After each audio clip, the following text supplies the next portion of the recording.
I mean, one of the things I worried about, the false claim that was going on, for example, that had people believing that if you got $750 in Right. immediate help, that you were never going to get anything else. You know, what if somebody hears that, they believe it, and then they don't apply for more aid that they could absolutely qualify for? So, you know, there are real costs and real consequences to that misinformation.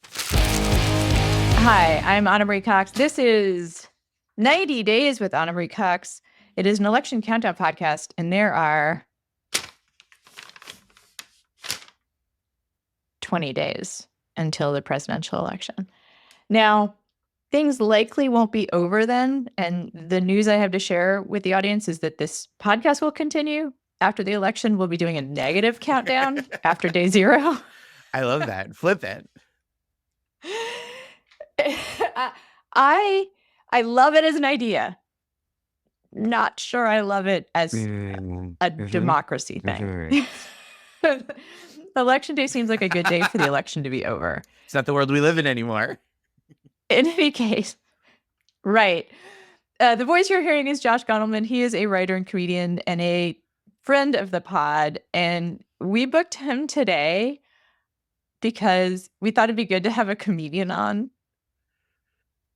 Because things feel bad. Now, to be clear, Josh, I do not expect you to cheer us up. That is Terrific. Not okay. your role. Glad to hear that. Yeah, because I feel like comedians are really good at just understanding both sides of emotions, right? Like the Pagliacci. What's the like, clown? But Dr. I am Pagliacci. Pagliacci.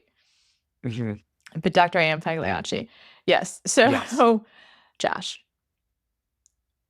this is a show where we invite smart people on to talk about what they've been thinking about when it comes to this election. I think you're very smart, in addition to being a comedian.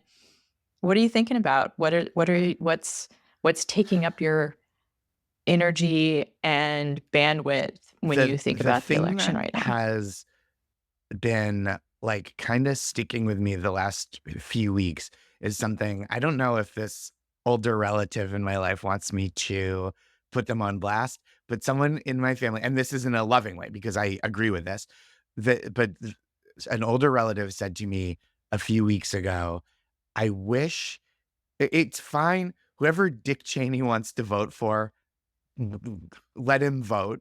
That's his right. But it doesn't feel good that the Harris-Walz campaign is leaning so hard into championing these Republican endorsements. And that feels like such a major strategy. And that is, if we're just talking the like politics and the optics of it, that's been kind of a drag.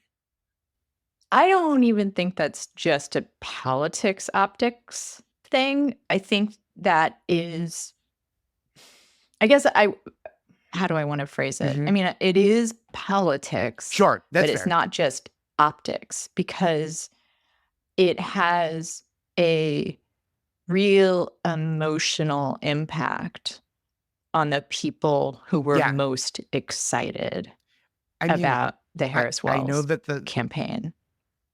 Yes. He is a war criminal. He's a truly horrendous person. So like this is for the slogan to be, we're not going back. And then to go back, not just to the previous Republican administration, but to go 2 Republican administrations back and go like, actually, we're going back to where Harris-Walz back to Iraq is like not. I thought that's where I was going to go to. Yeah. So it's like not, it doesn't feel good.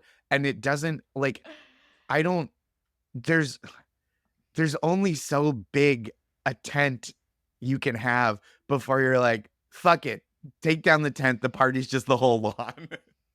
I feel like I understand, right? Like I get it. I understand the impulse. It is the impulse that Democrats have been following for as long as I've been voting, right?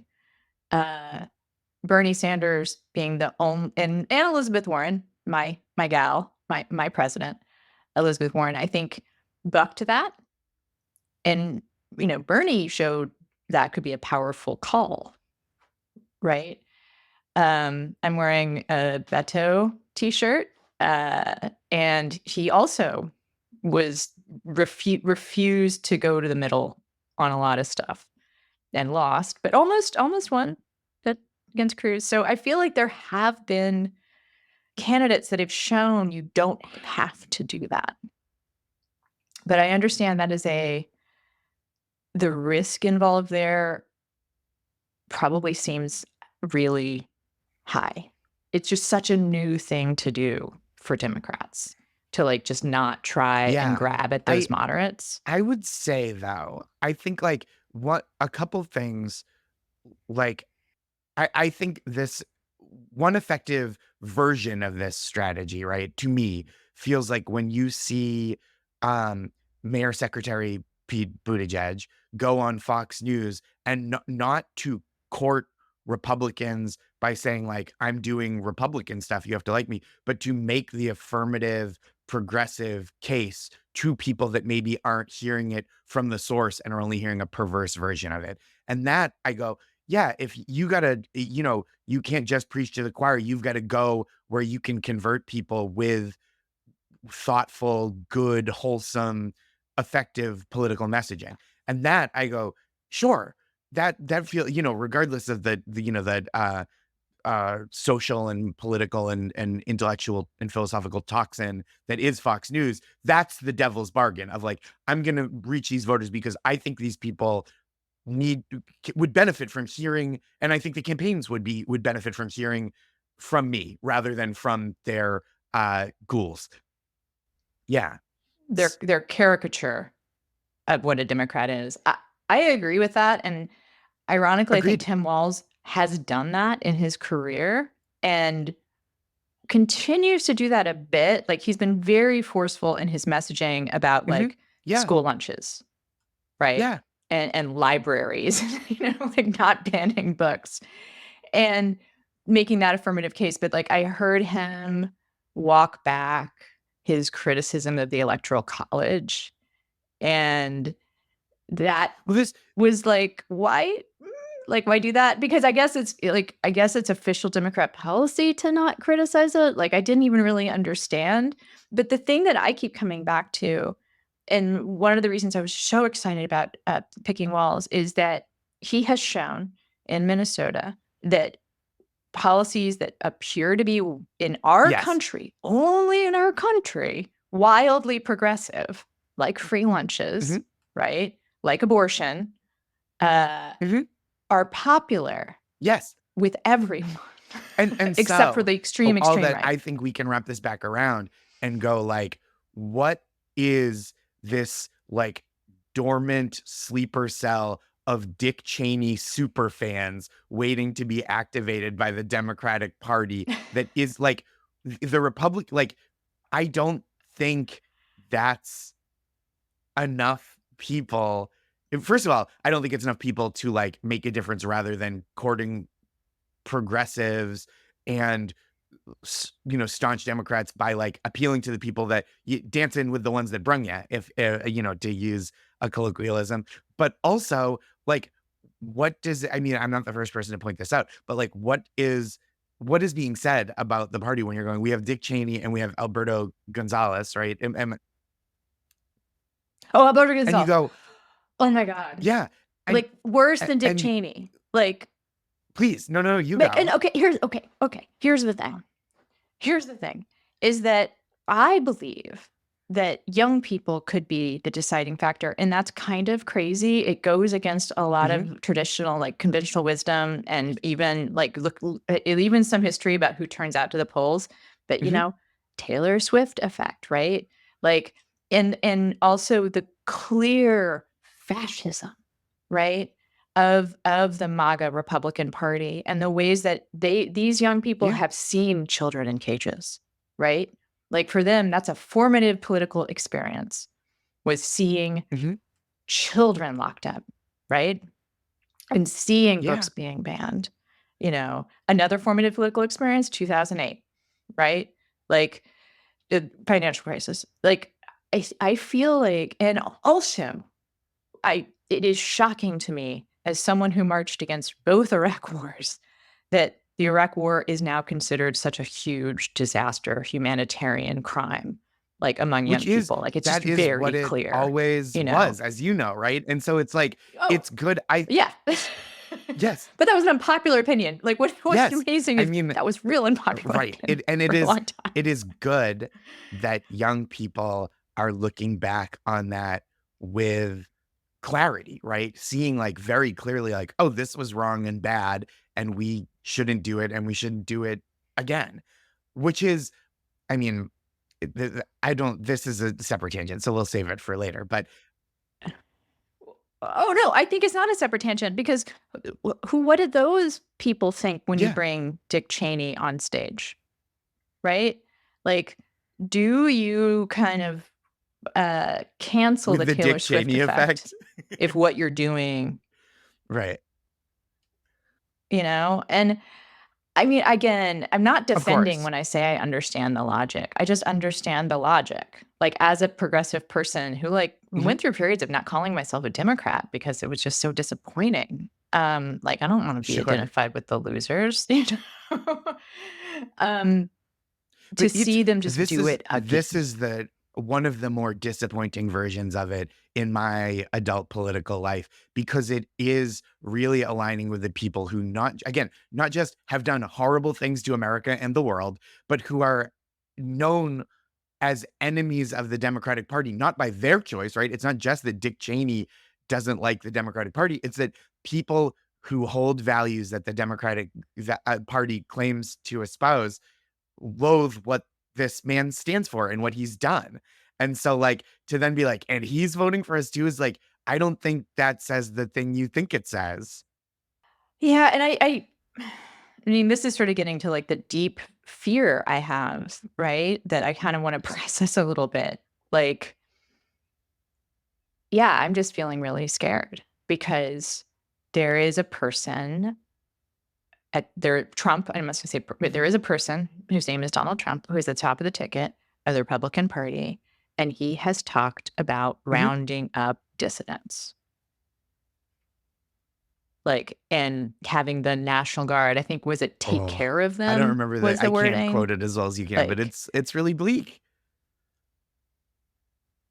And that should have been, I know there's no such thing as above the fold anymore. Hey, kids, there used to be newspapers. It should have been and right in the really tweet. Important stories on the above the fold.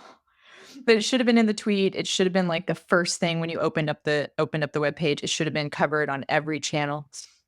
Like, presidential candidate threatens violence against political opponents.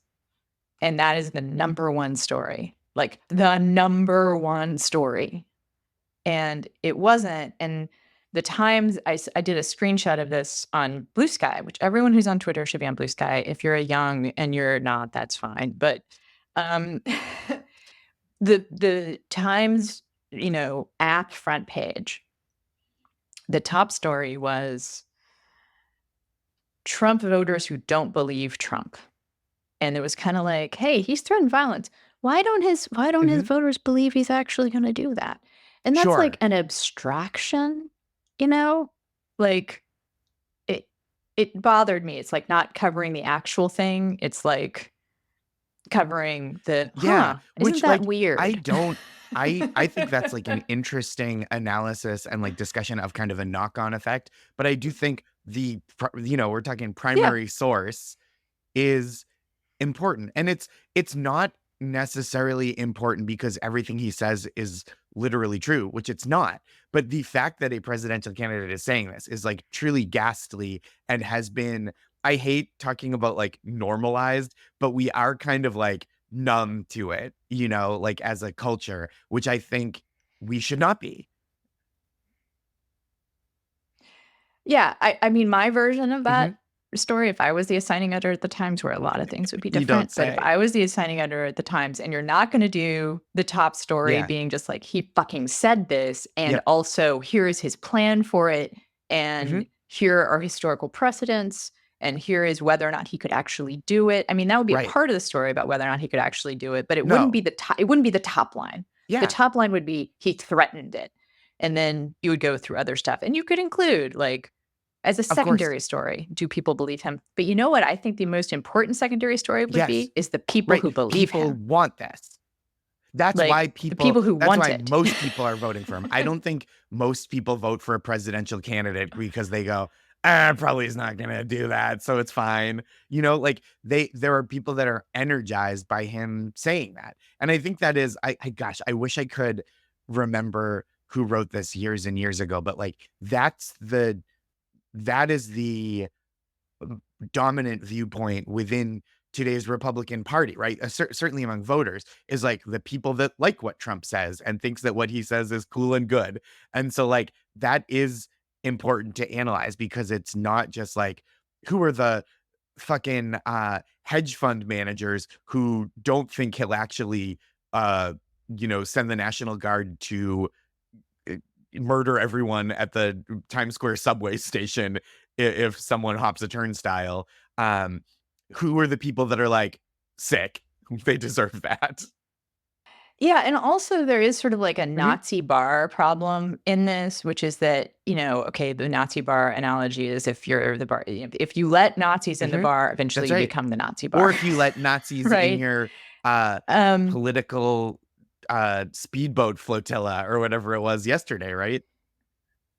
Right, which is what happened. In case people don't know that reference, that is literally what happened. There was like a Voters for Trump headed by the head of the Republican Party, which is Trump's daughter-in-law, which like a whole other weird thing, right? Was joined by people flying swastikas, right? Like you're the Nazi party. You're doing, that's you. If you have the Nazis in, that's you. But the other thing about like the hedge fund managers who kind of are like, he won't really round people up, is if you're okay with violence, if that doesn't disturb you, if what you say about it is it's not serious, you are condoning it. Like, you are then not worried about it, which is almost the same as just saying you want it. Like, if it's not disqualifying for you that he threatens that, like, it's, if your loved one is marrying a person who threatens to kill them, and you're like, you know what? I don't think he actually will kill you. So why don't you go ahead and get married? Right. I don't, he's a lot of, this guy's all talk, this coward. He's not even going to murder you. Yeah. He's or rich. He says he's rich. Like, you're going to be, he says he's rich. He's going to take care of you in other ways. But you know what? So, it's okay. We'll write that off. That's like not okay. We're fine with the threats of violence because he is racist enough to satisfy us. Right. And then the other thing, the screenshot I took of the Times, the front page of the app. So there was the top thing was, voters who don't believe that Trump will actually commit violence. And I was literally, for listeners, scratching my chin there. And the story underneath that was like Kamala's troubles with like having the coalition together. And it's like, sure, I guess that's a story. But I think, like, again, I think that there's something to be, like, we're talking about the asymmetry, right? And I think, like, if you're going to kind of report the Democratic, in internal disagreements as a story forcefully, you have to be equally forceful about, like, fascist declares, fascism still rocks. Yeah. And, I kind of like, we're talking about the election and stuff. And there are a couple of things I want to kind of move us to. And one of them is to talk about what the actual election looks like. Like, there is this movement and that's something to be upset about. The larger thing to be upset about is how close it is. The fact that these calls for elimination of dissidents and undocumented people isn't being taken seriously. And then there's the Nazi party problem, which is there's a whole segment of the country that seems to think whether or not they actively agree with it, it's not disqualifying. And then underneath that, or the thing that I think, are the embers that get stoked by such fears are like people I love will be hurt. Right? Like that's underneath it all is the empowerment of this person and this party is a direct threat of physical violence to people that I love. And I think like, I don't know, I'm stupid. It's hard to think about that. It is very hard to think about that. It is easier to talk about who will win and who will lose. And even if we say, I don't want Trump to win, that is an important thing to talk about. But I partially kind of want to just get to the emotional truth underneath that, which is the reason we're talking about it. There's a lot of factors there, right? I think one of them is there are, as you pointed out, many people who see Trump go, we're going to send the National Guard to put down protesters, and then just stand there and sway while music plays behind him for half an hour. And they're like, that guy fucking gets it. That's a cool guy, and I like him. There's like a terrifying amount of people that think that, right? Then there is the kind of asymmetry of the coverage, or I think like the messaging largely in the media. I do believe this. I'm not like, I don't consider myself someone who's like in the tank for Democratic messaging, but I will say, I think like Joe Biden being in not his peak cognitive state in 2024 was covered rigorously and aggressively, and Donald Trump seeming like he's truly like on the verge of having to have a fucking silver alert. Is that the one for old people? Like put out for, because he just wandered away. Yes. It's like, well, the wandering up, he does seem like much like Joe Biden, like he might wander off stage. There's and truly just like, hey, have you seen this man? He like got in a stranger's car and they just drove. And that's like, that feels like it is, as much as we know it, it is not being hammered in the same way. Even in the like mainstream center left press that like went that hard at Joe Biden. Which again, I think was like, in most respects, like people doing fairly rigorous journalism. And then I think the third thing, and this is the one that this kind of ties together, like the election stuff and the actual meat of it, right? The actual like what will be the impact of this is, I think in a lot of ways, I wish that Harris campaign created more political daylight between themselves and the Republicans, because I feel like this campaign is very like, Trump is an anomalous threat. Look at all these other Republicans who are now hanging out with us, and we think so. And I think there's a lot of voters that are like, we fucking hate these monsters. Get them out of my sight. We hated them in 2003. We hated them in 2008 and 2012, and we hate them now. And so like, I think that it feels like a pretty, it feels like for every person they're bringing in with like, okay, I guess this person who's got a fucking Dick Cheney beefcake poster in their bedroom, for this imaginary person that's now voting for Harris, you're losing someone who's like, well, fuck this. If it really, and I don't believe it's all the same, but that is the political messaging is the Republican and Democratic parties of the Democratic Party now is the Republican Party of 20 years ago, is what the message that sends. And I also believe that we are losing the thread that the Dick Cheneys of the world, the Gonzaleses of the world are what made that's Trump a great possible. Point. That there is a through line from that Republican Party to this Republican Party. And to see the apparent forgetting of that is troubling, even if you look to a Harris victory. Absolutely. Because have we learned nothing, right? The only kind of thread I can pull from that gives me hope is the wrong word. We had a wonderful interview with Emily Atkin last week where she talked about how hope isn't the point in political struggles sometimes. Like, she's a climate journalist. So, right. You can't be like, hey, she doesn't talk it's about going to be all right. The climate is, we got this. And it's like, we don't. Yeah. We actually. There's no kind of glass half full. Science has proven that we don't got this. What she talked about was courage and the summoning of courage. And I think that is such a brilliant way of flipping the script, right? Because right now, I don't have a lot of hope, right? And I don't think you can argue yourself into hope. And also, hope isn't very useful after the election or after, even if Kamala Harris is elected.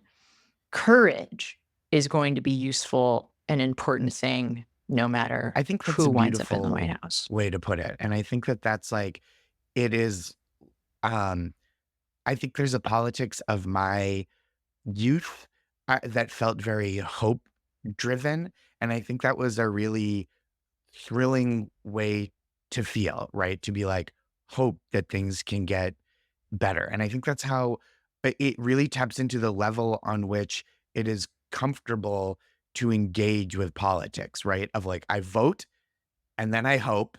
And those are my two jobs. I hoped before, I hoped after, in the middle, I voted. And I do think like this kind of courage and resoluteness and like ability and bandwidth, if people have it, to engage with politics as like a thing that you have to like wrestle with in a way that is proactive and aggressive is like very helpful. Like I think like, which president would you rather yell at is like a nice way to think about it. And that's like, that's an idea that comes from the political left. It's not like, what president do you want to elect to like eat buttered popcorn with on the couch while you watch 30 Rock reruns? That's like not as comforting as that style of politics is. Yeah, of course. Tim Walz, by the way. You have to explain a bunch of the jokes to him and he'd be like, I get it. He didn't get it, but you're not going to call him out. But like, I think like, who would you rather have to wrestle with to get the good outcomes? And it's like, I think that Kamala Harris and Tim Walz are the people that on many fronts, first of all, on many fronts are proactively good. Again, I said this last time I was on, but I think the way that both parts of this ticket with Kamala Harris at the top, specifically Vice President Harris, the way they speak about abortion rights is like a vast improvement over our current, over the way President Biden talks about it. And I think that is like a huge improvement. I think the way that they talk about a lot of issues, I thought that the way that the Biden administration has sided with labor in a way that is so starkly different from the Trump administration, right? So like, there are things that are like, okay, these are great things that will happen. People will be healthier and safer. Many people, I think the downside is not all people. Right. There are still people who need to be brought in, who need to be lifted up, who need to be listened to. But I totally agree that if you talk about who'd you rather yell at, both Kamala Harris and Tim Walz have shown that they will listen if you yell at them, right? Both of them have become more progressive on issues, and that's really valuable to see. They haven't moved on others. I think of the two, Tim Walz has moved the furthest. I want to remind people all the time, he was considered the compromise moderate candidate for progressives in Minnesota. And he became a champion once again, please remember, with a 1-vote majority in the legislature with the DFL, the Democratic Farm Labor Party, which I always do love that's the party in Minnesota. So they, not only would I rather yell at them, they have shown that they will listen. And who doesn't listen? And Joe Biden didn't really listen very well right? either, like, right? I think like that's the especially the labor stuff. To shout out my buddy Hamilton Nolan's newsletter. because he's, I think, he can be very ardently skeptical of the Democratic establishment, but he's a big credit where credit's due person in terms of like Biden needed the Bernie Warren people, and there were concessions made. So maybe it wasn't listening to being yelled at, but like even the political expediency of like, we're gonna have an FTC that works for American people rather than just allowing monopolies to kind of like congeal like fucking juice that's spilled at the bottom of a refrigerator. So like I think it's what's that? Ooh, that's that's a It's pretty really gross. powerful and yucky My brain metaphor. creates gross thoughts almost on its own, so it's nice to have an outlet for some of them. What this is making me think of is a few things. One is I feel like the work of this particular podcast has become to prepare people for the negative numbers that are going to come after Election Day, and to prepare people for the fight that will happen no matter who's in the White House. And especially, like, both fights are so important, and hope and hopelessness can be equally corrosive in that sense of like, if Harris is elected, the work is not done, and that can be corrosive because you're like, okay, I hoped, and then I voted, and then I hoped, and then hopelessness is corrosive because, well, that is a more apparent thing, right? I've been thinking a lot about the aftermath of the hurricanes and how the images from that were so powerful, and there was such immense pouring out of both sympathy and literal aid, and how it's a known phenomenon. Rebecca Solnit has written about it. I've referenced her before, that in the aftermath of tragedy, there's actually an immense amount of goodwill that happens with humans. Like, it's like a thing we don't talk about enough, probably. And it lasts about 72 hours. And then there's this place where there's an inflection point.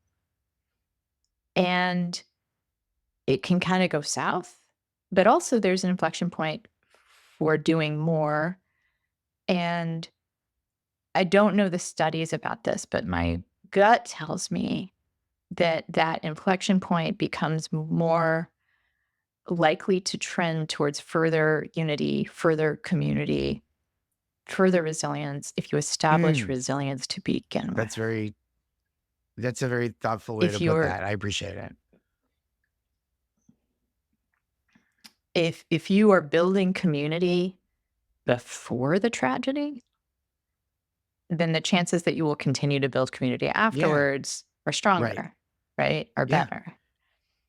I know. So let's get started. That's what it is. It's like, I don't mean to like go back to the same well as always, but it's like the job is always ongoing, right? The work is always ongoing, and it's time to work together. If for just audio listeners, is on a shirt, and it's it's always that time, right? And like, that doesn't mean from the moment you wake up to the moment you go to bed, you have to be like making canvassing calls or whatever. But it does mean that like, it is when you have the energy and the bandwidth, there's always something to be done. I feel like we use this for capitalism, but not for activism. But like I don't say this to anyone, but like the kind of retail service industry slogan, like boss slogan of, if you've got time to lean, you've got time to clean, right? Which is like a kind of dog shit capitalist maxim. But I do think as an activist maxim that it holds more, right? If you got time to despair, you've also, got time to like, repair. Hustle culture. How come we put that on a t-shirt? Like, hey, I have a post-it note on my mirror that says, if you have time to disassociate, you have time to write. Although I want to say the bandwidth thing is really important, right? And another thing I've been thinking about is what I value about this show and value about the people that I have on it is bringing your whole self to politics, like bringing all of your identity, bringing all of your mental health, bringing all of your soul to the decisions you make in politics, right? Like bringing like your friendships, bringing like the people you care about, bringing like your memory, all of that is important in politics. And then that does not mean you have to bring your whole self all the time. Like it doesn't mean compartmentalizing. It means when you are involved, bring your whole self. And then you also can make time to bring your whole self to other stuff. Although to me, what that means is you are not letting go of politics when you bring your whole self to other things. Like you are saying, all right, that I'm not doing activism right now, but I'm in my community. I am, doing, it's Audre Lorde that invented the concept of self-care. And it's self-care so you can go back in, right? I think there is nothing wrong with cucumbers on your eyes and in a spa day. There really isn't, but there is kind of if you can bring the intentionality of, I am doing this because I'm part of, not despite that I'm part of a fight, but because I'm part of the fight. It is to, and I think I'm going to step back for 1 second to something you said a minute ago and say, like, I think the idea of bringing your values wherever you go is really lovely, right? Like, not that everything has to be a knockdown, drag out political argument, but like you bring your values to when you take your kids to school and when you talk to them after school, and you bring your values to Thanksgiving dinner, and you bring your values to fucking game night with your friends. You know what I mean? And not that that means you have to constantly be upending a table to fight with someone, but it also means that, like, it's okay to believe the things you believe and be guided by those principles in all the situations that you face over the course of the day. And it doesn't mean picking fights. I think a really powerful thing, because again, want to respect bandwidth and want to respect like feeling safe. Like sometimes it's not safe to disagree with someone for whatever reason. But for a lot of people with some privilege, especially, like if you can notice when you don't say something, doesn't mean you have to say something, right? It's just like, I wanted to say something then, but it wasn't safe, or I didn't have the words, whatever. It's all good, right? But to notice it means you might make a different choice next time. To communicate the thing you didn't want to say, right? Or you weren't able to say in a way that feels safer and healthier, right? Like, it's not always the right choice when someone says something to like snap right back in their face and scream at them. But it is like, oh, this is a conversation that I want to have when we're not both at a 7 trending towards a 9. A really powerful tool that I found in those situations, and I will say, living in Texas, I do get them. Also, my ex-husband's family were Trump supporters. So I've had opportunities to use this pro tip before, which is if you don't feel safe making an, or it's not worth it in that moment to like pick a fight or to even like kind of push back, the most powerful thing you can say is, why do you think that? Just, oh, so you think that there's a lot of, undocumented people voting. Okay. Where did you, like, what's the story with that? Like, why do you believe that? And don't have to push back. Like, but it will get people talking. And sometimes what happens is they'll say, oh, do you not agree? Like, why don't you think that? It's so powerful. Like, to engage with someone, the trick as an interviewer a lot of the time is if you show interest in someone else, it's just this human nature to kind of show interest in you. And going back to the taking that, right, and going back to like the hope, hard work, binary, not spectrum that we're talking about, like the self-care versus digging in and time to get to work. I do think that there's like one thing to hold on to hope-wise is down ballot stuff, right? Like, I think we've seen over the last few years how important it can be to have local officials who like share your values as much as possible, and how much of a buffer they can put between harm and the people that they represent, and how affirmative they can be for good things. We're talking about Minnesota Democrats with a 1-vote majority, right? And you go, well, if we can invest in our communities and really think about that, and hopefully it will have some like up ballot effects, which I don't know if it's ever really a thing, but it does feel like in New York, there's a ballot question like the New York, I think it's called the New York Equal Rights Amendment. And it's part of the design of it is to enshrine abortion rights constitutionally in a way that is even more powerful than being like, the law says you can get an abortion. And so like, I think that like that kind of thing is like, oh, that is really important for people's health and lives. And hopefully that is something that people hear that and go like, oh, this is a way that the democratic process has direct impact on making people safer and healthier. Yeah, I think that's all really important. I read a study. It's not a study, actually. It was an analysis to make an important distinction, because studies are like, well, we think this is happening and here's a thing we did. And analysis is like, look at the data. And it is just a true thing that Democrats tend to leave down ballot blank when they will vote at the top of the ticket because they probably have strong feelings. And then they're like, whatever. And I think in a weird way, I think that's a testament to kind of the default sense of like, I don't know if I stand behind this among guy. Democrats. I've never heard of this county judge Yeah, before. I don't want to vote for this county judge because I've never heard of him, and I don't feel like I could make a good decision about this, or I don't know if this person truly stands for my values. And Republicans are just like, okay, they're a Republican, because otherwise so my daughter will be pregnant with communism. Vote for that guy. Yeah. So if you want to experiment with voting down ballot, I guess part of me was to say, just vote down ballot. Like, just vote. Just vote. just vote. Yeah, but then also you can get educated about those things, which is kind of what you're talking about. And Vote Save America, run by my former colleagues at Crooked Media, does have a way for you to print a down ballot in your county, and you can at least take that step and know who the people are. And there's like a little like official bio for all of them. It's not saying they're going to do the homework for you, but maybe it's okay if maybe, I don't know, like maybe it'll make you feel better voting for somebody just by getting that little bio and going ahead and doing it. Any amount of knowledge you can give yourself is really, to be like, oh, I believe in this. They believe in this.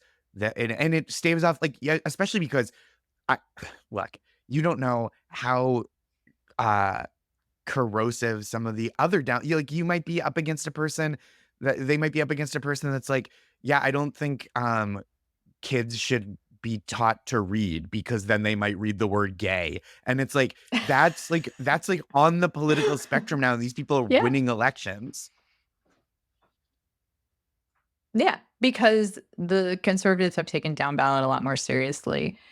Also, the reason why I am very interested in down ballot races and try to educate myself about them is that's where you can make a choice that maybe if you're progressive really aligns with your values, right? That's where you can vote for people who are outside of the mainstream, who might be democratic socialists, who would not be able to get on a ticket at a higher level, but you probably can elect them to city council, right? And you can make some differences there in just city policy. Although in Texas, it drives me crazy because there's a lot of really progressive mayors and city councils and they get squashed by the state. Another story. Or actually the same story in a lot of states. But I want to make sure that we're not missing anything here. Josh, is there anything you want to talk about? Anything you want to add? I'm going to do this real quick. We did this kind of last time, and I think a big kind of, and not elephant in the room, but like a big wedge that is being driven between the Democratic establishment and progressive voters is the Biden-Harris administration's handling of Israel and Gaza. I think it's really discouraging. And then you want to talk about, I think political courage, like the Palestinian people who have been speaking out about this for years and years and years, until including now the Jewish protesters who are saying "not in my name" and protesting at the stock exchange yesterday and getting arrested. And I think like not everybody has to be ready to get arrested for something they believe in. But I think seeing that level of political courage and going like, well, if people are going to put their liberty on the line for something that is so important to them, maybe I can pipe up in a quieter way and make my voice heard and hope that the people with power listen and make just choices, especially now after all this horror. And I think embedded in that message, which I think is really important, is one I've mentioned before, which is the power of noticing, right? The power of saying, okay, I see that. I see that there are people who seem like good people doing an action and taking a position that might not be one that I feel ready to take, but I'm going to notice it. That's all. That's all. That is a great step. And it might be where you end, and that's okay too. Although I find that noticing can lead to intention, and intention can lead to change or just a more solid place where you are. And I want to encourage people, if they are feeling discouraged, to notice and feel it. less alone, right? To be like, this feels bad or wrong to me, and I see that there are other people who are, and this is for any issue really, but like, I don't think we should always have to wait for the next generation to be like, hey, that was pretty fucked up what we did to Iraq. And like, I don't think that we should be using that as a jumping off point for future foreign policy, as like, oh, remember what we did after 9/11 where we just like invaded a country on vibes? Let's not fucking be a part of that in the future. And I think like feeling that and seeing that, that even if not consensus, but like the solidarity is like a really powerful thing, and noticing that and knowing that like you don't have to be even, I think that is a beautiful quality of the internet, that even in Texas, where it's a lot of, red politics, you can find that people that go, oh yeah, we believe this. That's we're with you. Yeah. The other thing I would say about noticing is to notice where you have bandwidth. And again, I want to be very gentle with the idea that you don't have to be out canvassing all the time. And you don't have to be writing letters all the time. You don't have to be doing that. But to notice, like, am I making a decision to not do that? And if you are, everyone has shit, like, great. Like, take care of yourself. Taking care of yourself is the number one priority. But also, can I do something? Am I going to notice the decision to do something or decision not to do something? Prioritizing self-care. I want to give full validation to that. But like, I recently went to voteforward.com, which is a place where you can get the names of voters in swing states who lean Democrat, but have a spotty voting record. And they will give you a form that has a blank space in the middle where you write down why I vote. This is why I vote. You're not actually making a political case, right? This is just about getting marginal voters out to the polls. Then you handwrite the envelope, because that means they might open it. You put the stamp on it. And you can do as little as 5. I think you might be able to do less than that. I think it's minimum of 5. And do you have the bandwidth for that? Because not only, you may think that doesn't make a difference. That may not make a difference to someone else. It will make a difference for you. Like, in recovery communities, we talk about this all the time. The reason you do service work is not to save someone else's life. The reason you do service work is to save your own life. I mean, I think excuse me. This is something that it's been really top of mind for me in the last couple of years. And so I apologize if I'm rehashing something that I said before, but like it was the Jewish high holidays were last week. And, I really have been reflecting on the Rabbi Hillel, I believe, quote from, I think a zillion years ago, technically. And it's, if I'm only for myself, what am I? If I am not for myself, who will be? If not now, and if not now, when? And that's like such a, there's so much clarity to that and so much gentleness too, right? Like I have to stand up for myself because maybe no one else will, but I have to be for others because it can't just be all about me.